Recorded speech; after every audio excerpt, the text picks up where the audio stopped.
Менің аты жөнім Мұратова Айша, мен Назарбаев зияткерлік мектебінің президенті болып келемін. Бүгін біз 28 қыркүйекте мектепке жол республикалық акциясы төңірегінде мектебіміздің оқушылары мен ата-аналары атынан 31-ші, 39-ші Приречный және 25-ші мектебінің оқушыларына оқу құралдарын табыстауға келдік. Биылғы оқу жылы барлық оқушылар үшін сәтті өтеді деген үміттемін.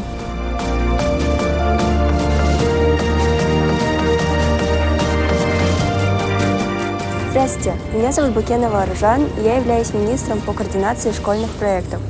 В рамках республиканской акции «Дорога в школу» совместными усилиями учеников и их родителей нам удалось собрать 32 сумки с самыми необходимыми канцелярскими товарами. В их список входят альбомы, ручки, тетради, дневники и многое другое.